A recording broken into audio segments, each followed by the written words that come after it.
하나님 말씀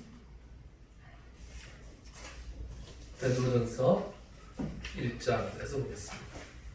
베드로전서 1장 13절부터 16절 말씀입니다.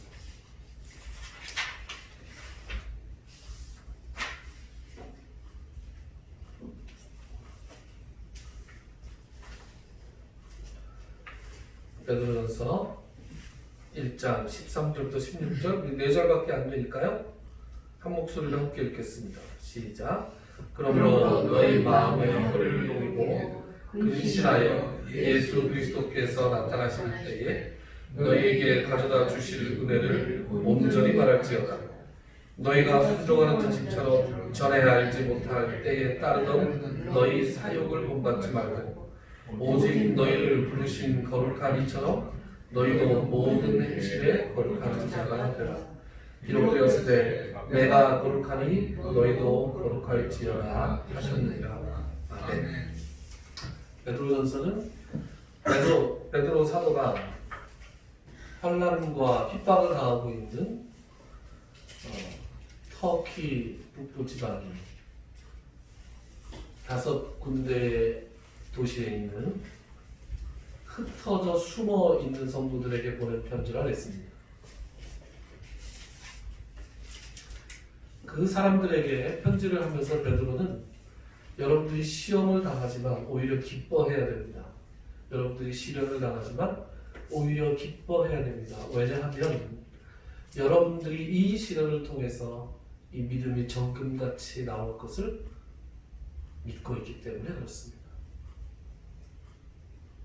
시련을 통해서 믿음이 더욱더 주님 보시기에 기뻐하시는 믿음이 되고, 그리고 우리가 그 믿음의 결국 영혼의 구원을 받았다는 것을 확인할 수 있기 때문에 오히려 기뻐해야 된다라고 말하고 있습니다. 구원을 받았다는 것은 하나님의 백성이 되었다는 뜻이죠. 전에는 아니었는데 지금은 하나님의 백성이 되었습니다. 그래서 오늘 13절부터는 어떤 말씀이 나오느냐? 하나님의 백성이 그러면 어떻게 살아야 하나? 이 말씀이 나오고 있습니다. 13절 뭐라고 되어 있죠? 그러므로 너희 마음의 허리를 동이고 근신하여. 그러면 저는 이 말씀이 얼마나 좋은지 모르겠어요. 이 구절 자체가 마음의 허리를 동이고, 우리가 뭔가를 좀 열심히 할 때 허리띠를 졸라맨다 그러잖아요. 베드로 사도가 구원을 받은 백성들이 첫 번째 해야 될 일이 뭐다? 마음의 허리를 동이는 것이다. 그리고 근신하는 것이다. 마음의 허리를 동이고 근신해서 예수 그리스도께서 나타나실 때에 너희에게 가져다 주실 은혜를 온전히 바랄 것이다. 그러니까 우리의 구원 마지막 날까지 우리가 긴장을 늦추지 말고 살아야 된다. 이렇게 얘기합니다. 그렇습니다. 우리 믿는 사람들에게 정말로 필요한 것이 바로 이 긴장, 영적 긴장이 아닌가 그렇게 생각합니다. 우리에게 영적 긴장이 필요하죠. 그럼 긴장을 풀면 어떻게 됩니까?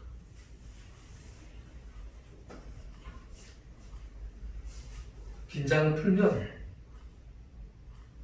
어느새 자기 자신이 자신의 욕망을 따라 살고 있는 것을 발견하게 됩니다. 14절에 그래서 이런 말씀이 있는 거예요. 14절 너희가 순종하는 자식처럼 전에 알지 못할 때에 따르던 너희 사욕을 본받지 말고 그랬어. 사욕을 본받는다? 사적인 욕망을 쫓아서 산다 이거예요. 전에는 사적인 욕망을 쫓아서 살았어요. 우리 예수를 믿었어요.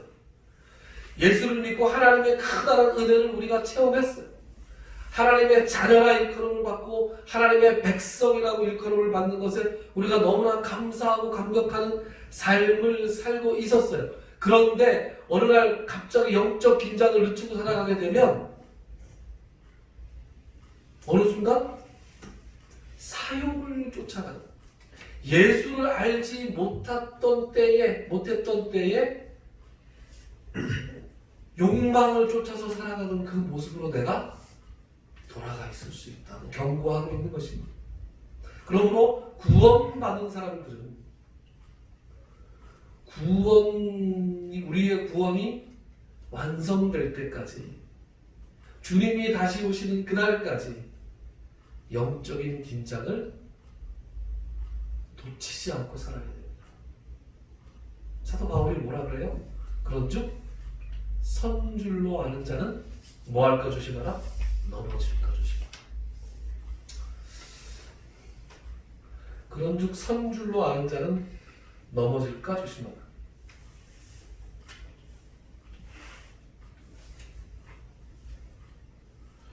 여러분, 저는 목사니까 목사들을 많이 봅니다. 그리고 매스컴에, 신문이나 TV에 목사들에 대해서 뭐라고 하고 나오는 것이 정말 남의 일 같지 않거든요. 예전에는 말이죠, 어떠한 교회, 어떠한 목사가 어떠한 일을 했다, 안 좋은 일이죠. 안 좋은 일로 그 목사님이 넘어지는 것을 이렇게 접하게 되면 혀를 찼어요. 찼어요, 제가. 아휴, 창피하네. 교회 얼굴에 먹칠을 붓을 수가 있지. 막 이렇게 혀를 차고 또 분개했어요. 어떻게 목사가 돼가지고 저럴 수가 있나. 이렇게 분개했어요. 요즘은요, 두렵습니다. 요즘은 제가 어떻게 좀 바뀌었냐면요, 아이고, 저렇게 훌륭한 목사님도 넘어지는데 나 같은 것은 어떻게 될까, 그런 생각을 합니다. 저 사람도 별 수 없구나 이렇게 생각하는 것이 아니라, 저 사람을 향해서 손가락질하는 것이 아니라, 저렇게 한때 훌륭하고 한때 놀라운 일들을 해냈던 목사님도 어느 순간 영적 긴장을 놓치고 나니까 저렇게 넘어지는구나.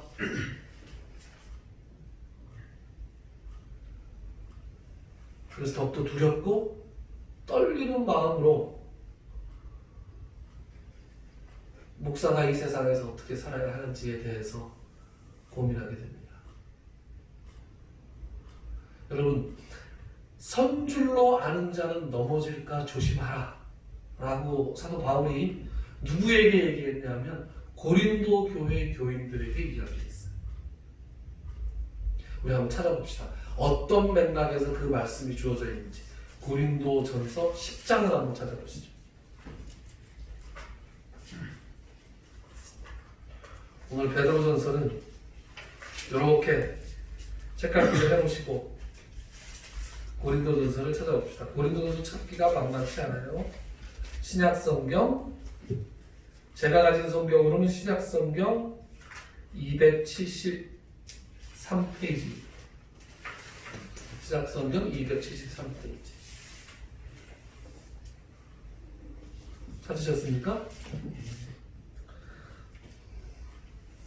신약성경 고린도전서 10장 1절부터 제가 빠른 속도로 읽을 테니까 눈으로 따라오세요.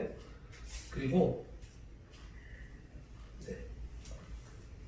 제가 읽겠습니다. 형제들아, 나는 너희가 알지 못하기를 원하지 아니하노니 우리 조상들이 다 구름 아래에 있고 바다 가운데로 지나며 모세에게 속하여 다 구름과 바다에서 세례를 받고 다 같은 신령한 음식을 먹으며 다 같은 신령한 음료를 마셨으니 이는 그들을 따르는 신령한 반석으로부터 마셨음에 그 반석은 곧 그리스도시라. 그러나 그들의 다수를 하나님이 기뻐하지 아니하셨으므로 그들이 광야에서 멸망을 받았느니라. 이러한 일은 우리의 본보기가 되어 우리로 하여금 그들이 악을 즐겨한 것 같이 즐겨하는 자가 되지 않게 하려 함이니 그들 가운데 어떤 사람들과 같이 너희는 우상 숭배하는 자가 되지 말라. 여러분, 여기 우상 숭배 동그라미 한번 해보시죠. 우상 숭배, 펜이 있으면 동그라미. 기록된 바 백성이 앉아서 먹고 마시며 일어나서 뛰논다 함과 같으니라.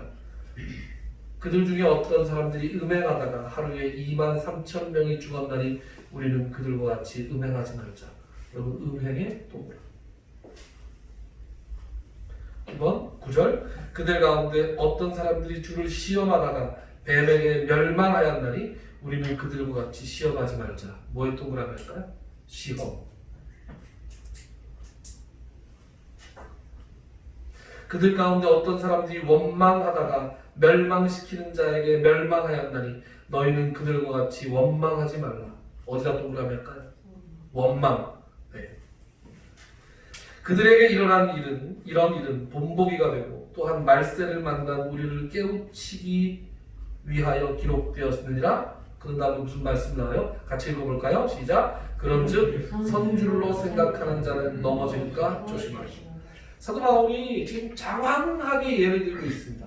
제가 빨리빨리 읽고 휙휙 지나가서 무슨 말씀이 있었느냐, 1절부터 4절까지는 무슨 말씀이 있었냐면 모세를 통해서 하나님께서 이집트에서 애굽에서 백성들을 지금 꺼내시는 모습이에요. 여기 보면 우리 그들이 다 같이 세례를 받고 다 같이 신령한 음식을 먹고 다 같이 신령한 음료를 마시고 이런 얘기를 하잖아요. 이게 무슨 얘기예요? 그들이 하나님의 놀라운 기적과 은혜를 체험했다는 거예요. 여러분 그런 생각해보지 않습니까? 하나님께서 계시면 나한테 좀 더 확실한 증거를 보여줬으면 좋겠다 이런 생각하지 않으세요 혹시? 그런 생각 해볼 때 있지 않으세요? 있죠. 하나님 정말로 살아계세요. 이제 하나님 살아계시는 거에 대해서 의심하는 분들은 여기에 안 계실 것 같긴 한데 하나님 저에게 음성을 좀 들려주세요. 음성. 하나님께서 제게 음성을 들려주시면 제가 믿겠습니다. 확실하게 믿을 것 같아요. 확실하게 어떤 증거를 보여주시고 기적을 보여주시면 내가 믿을 것 같아. 그런 생각을 할 것 같지 않습니까? 그런 생각을 해보지 않으셨습니까? 저도 옛날에 그런 생각했습니다.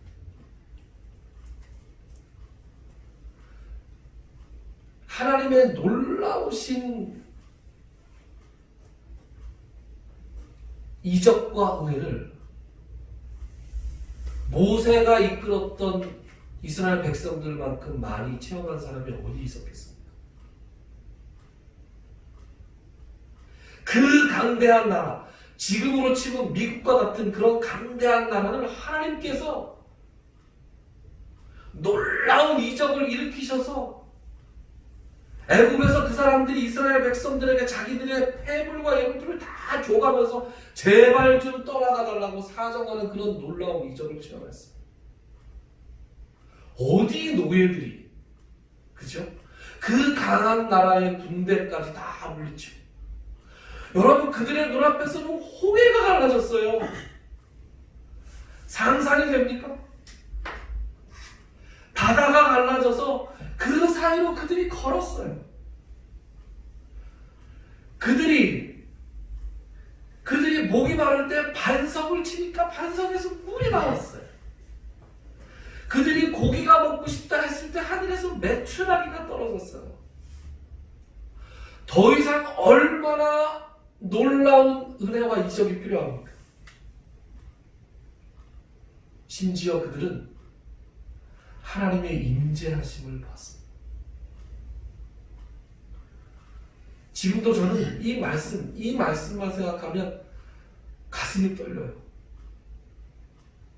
시내산에 백성들을 정결하게 하신 다음에, 정결케 한 다음에 백성들이 이렇게 있을 때 하나님이 시내산에 하나님이 강림하세요. 하나님의 영이 강림하시는 걸 온 백성이 다 보는 거예요.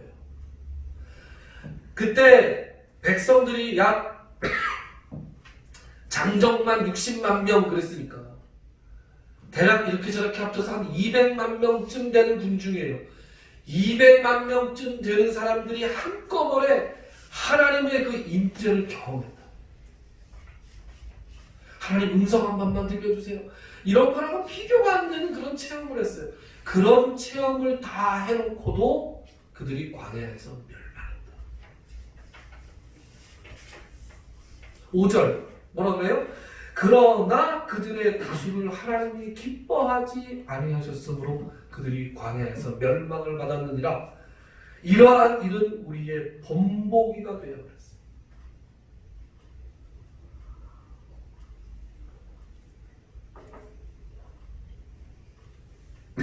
하나님의 놀라운 은혜, 하나님의 놀라운 기적, 그것을 체험하고 때로는 하나님의 도구로 사용되어서 하나님의 놀라운 은혜, 하나님의 놀라운 말씀을 전하고 많은 사람들을 그 입술을 통해서 막 하나님 앞으로 돌아오게 하고 그런 놀라운 역사를 체험했을 뿐만 아니라 그 놀라운 역사를 이루는 주인공으로서 하나님께서 삼았던 사람들도 영적인 긴장을 놓는 순간, 오늘 베드로 사도의 표현대로라면 마음의 허리를 동였던 것을 푸는 순간 자기의 욕망을 쫓아서 살아가는 사람들이 되고 맙니다. 그것을 이스라엘 백성들이 보여줬다는 거예요.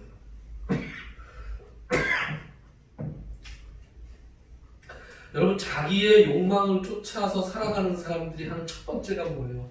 우상 숭배하는 거예요. 아까 동그라미 쳤죠. 오늘 베드로 사도는 뭐라고 얘기해요? 전에 알지 못할 때 따르던 너의 사욕을 본받지 말고 너의 욕망을 쫓아가지 말고. 근데 욕망을 쫓아가게 되면 어떻게 됩니까? 우상 숭배하는 자예요. 여러분, 우상 숭배라는 것이 뭐라 그랬어요? 우상 숭배라고 하는 것은 우상은 실제로 있는 존재가 아니죠. 물론 귀신이 있죠. 근데 비를 내리게 해주는 것이 우상이 아니죠. 그죠? 나에게 물질적인 풍요를 갖다 주는 게 우상이 아니죠. 그런데 그것이 실제로 존재하는 어떤 것이 아님에도 불구하고 그 우상을 쫓아가는 것이 왜 문제가 되는 거예요? 그 우상을 숭배한다는 것은 자기 속에 있는 욕망을 우상에다가 이렇게 투영시키는 거예요. 우상을 숭배한다는 말은 곧 다른 말로 무슨 뜻이에요? 자신의 욕망을 쫓아서 살아간다는 뜻입니다. 그 다음에 우리가 어떤 거에 동그라미 쳤어요? 음행. 자기의 삐뚤어진 성적인 욕망을 쫓아가는 거죠. 자신의 욕망을 쫓아서 하나님을 시험하는 자리에 가고 자신의 욕망을 쫓아서 하나님을 원망하는 자리에 간다. 이것이 영적인 긴장을 우리가 한순간이라도 놓치면 우리에게 벌어질 수 있는 겁니다. 여러분, 사람은 다 거기서 거기죠. 제가 요즘 우리 한국 사회를 떠들썩하게 하는 일 중에서 뭐 N번방 사건이라고도 하고 무슨 박사방 사건이라고도 하고 명칭이 좋지 않아서 뭐 다른 명칭으로 부르기도 하던데, 그 N번방에서 몇만에서 몇십만 명의 사람들이 거기에 들어가서 함께 나쁜 짓을 했다 그러잖아요. 그리고 얼마 전에는 거기에 들어갔던 사람 중에서 자기의 목숨을 스스로 끊은 사람이 있었습니다. 목숨을 끊은 사람, N번방에 들어갔다는 사실이 발각돼서 정부에서 한 사람도 남기지 않고 끝까지 추적해서 다 붙잡겠다 이렇게 얘기를 하니까 이제 얼마나 겁을 먹겠어요. 그래서 이 사람이 고민을 하다가 자기 목숨을 스스로 끊었죠.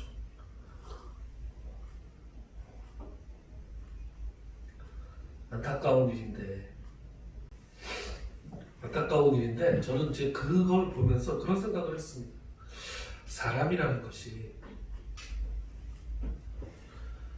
다른 사람들에게 이 자기가 하고 있는 일이 알려지고 드러나게 되면 스스로가 살아있는 것이 너무나 부끄러워서 죽을 수밖에 없는, 자기의 목숨을 끊을 수밖에 없는 그런 일을 행하면서도 평소에는 그렇지도 않게 살아갈 수 있는 그런 존재라는 거예요. 그 사람만 욕하고 싶은 생각은 전 추호도 없습니다. 사람이 다 거기서 겁이에요. 속에 온갖 시커먼 것들은 다 가지고 있고 속에서 온갖 더러운 것들을 다 행하면서도 겉으로 아무렇지도 않은 것처럼 멀쩡한 얼굴로 살아갈 수 있는 게 우리 인간들이에요. 우리 사람들이 다 그래요. 우리가 잠시라도 영적인 긴장을 늦추고 마음의 허리를 동이는 것을 푸르는 순간 우리는 우리가 멸시하고 손가락질하고 하는 그 사람의 모습으로 우리가 돌아가 있는 우리 자신을 발견할 수밖에 없는 존재입니다. 그러므로 우리는 단 한순간도 영적인 긴장을 놓아서는 안 됩니다. 스스로 선줄로 생각하고 넘어지는 우를 범해서는 안 됩니다.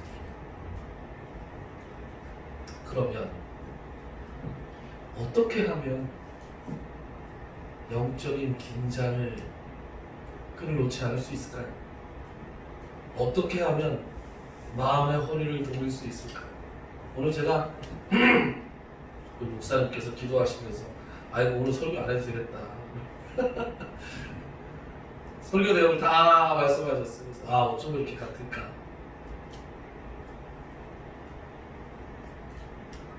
우리가 영적인 긴장에 끌어놓지 않으면 하나님의 말씀을 가까이 해요.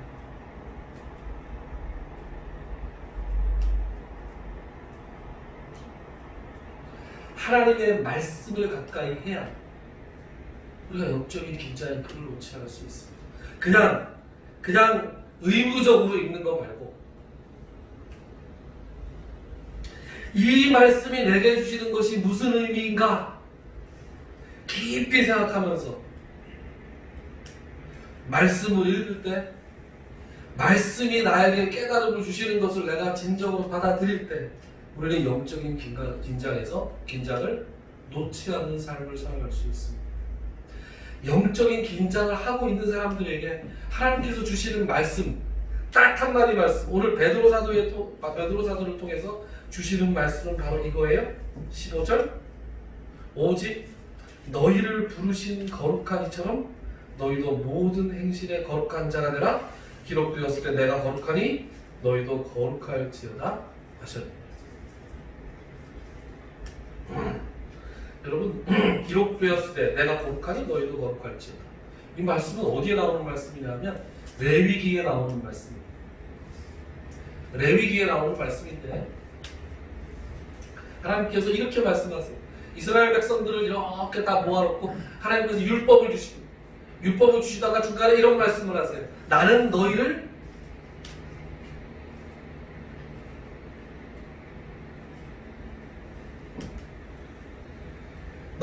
애굽 땅에서 인도하여 낸 여호와라. 나는 너희의 하나님이 되려고 너희를 애굽 땅에서 인도하여 낸 여호와라. 내가 거룩하니 너희도 거룩할지. 여러분, 거룩하다는 것은 구별된 삶을 산다는 것입니다. 거룩하다는 것은 자신의 욕망을 쫓아서 살아가는 것이 아니라 하나님께서 원하시는 뜻대로 살아가려고 애쓰고 몸부림치는 것입니다.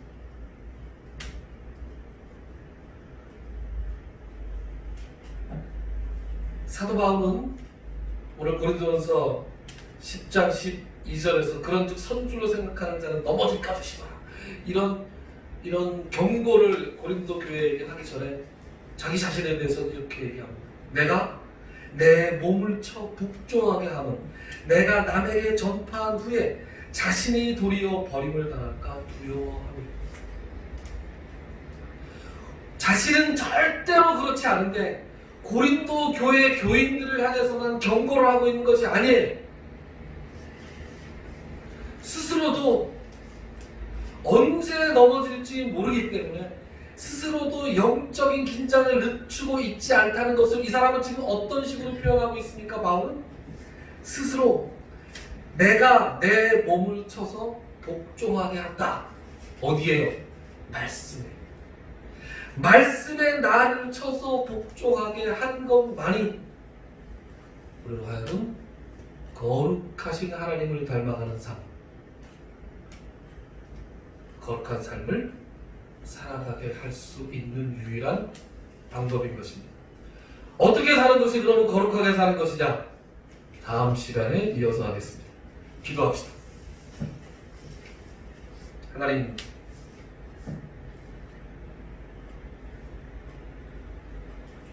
선줄로 생각하는 사람들 되지 않기를 원합니다. 영적인 긴장을 놓치는 사람들 되지 않기를 원합니다. 어디에 있든지 무엇을 하든지 우리의 마음의 허리를 동이고 근실하여서 하나님께서 주실 은혜를 기다리는 사람들이 되기를 원합니다. 주님, 우리를 주장하시고 우리를 인도하여 주시옵소서. 하나님, 우리가 하나님을 알지 못했던 그 사욕을 쫓아서 살아가던 삶으로 돌아가지 않기를 원합니다. 하나님을 쫓아 거룩하신 하나님이 원하시는 대로 거룩한 삶, 분별된 삶을 살아가기를 원합니다. 날마다 마음의 허리를 동이고 주님께서 주시는 말씀에 나를 쳐서 복종시키는 삶을 살 수 있는 우리들이 되게 하여 주시옵소서. 하나님, 이 나라와 이 민족과 어려움을 당하고 있는 온 세계 백성들을 주님께서 긍휼히 여겨주시기를 간절히 소망합니다. 이 어려운 시기에 앞장서서 이 방역과 치료를 담당하고 있는 모든 사람들을 주님께서 영육간의 강건함으로 함께하여 주시기를 원합니다. 이 어려운 시기를 우리가 통과하면서 잠시 멈추어서서 하나님께서 우리에게 이 시련을 통해서 주시는 메시지가 무엇인지 각자 깊이 돌아보는 시간 또한 가지게 하여 주시옵소서. 다음 주간은 고난주간으로 우리가 지킵니다. 주님께서 이 땅에 오신 그 목적과 주님께서 이 땅에서 행하신 모든 사역과 특별히 마지막 고난과 부활과 승천을 우리가 깊이 묵상하며 주님께 한 걸음 더 나아가는 주간이 될 수 있도록 주님께서 우리를 인도하여 주시옵소서. 예수님의 이름으로 기도드리옵나이다. 아멘. 찬송가 452장 하겠습니다. 네, 452장 찬송하겠습니다.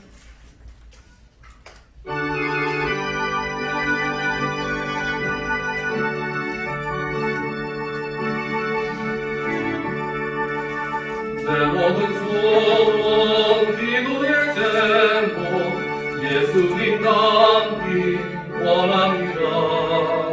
예수님 항상 나의 길 위에 세상의 모든 기잖네. 예수님 닮기 내가 원하네. 날 구원하신 예수님을 내 마음속에 지금도 보사 주님의 형상 비치소서. 무한한 사랑 풍성한 누구 슬픈 자 위로 하시는 주 이리로 되니 누르는 예수 그 형상 함께 하옵소서.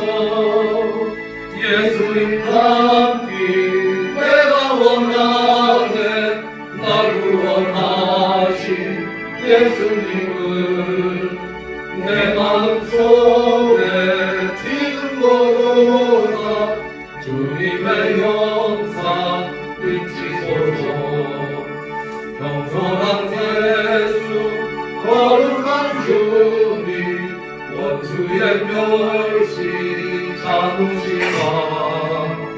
우리를 위해 고난을 받은 우주를 함께 하옵소서. 예수님 닮기 내가 원하네 날 구원하신 예수님을 내 마음속에 지금보다 주님의 영상 비치소서. 이제는 우리 주 예수 그리스도의 부활하신 은혜와 하나님 아버지의 지극하신 사랑하심과 성령님의 감동, 감화, 교통, 충만하신 역사가 오늘 이 자리에 나와 예배드리고 돌아가는 모든 성도님들, 그리고 가정에서 이 예배를 함께 드리는 모든 성도님들 머리 위에와 그들의 가정과 그들이 행하는 모든 사역 위에 이제로 영원토록 함께 있을지어다. 아멘.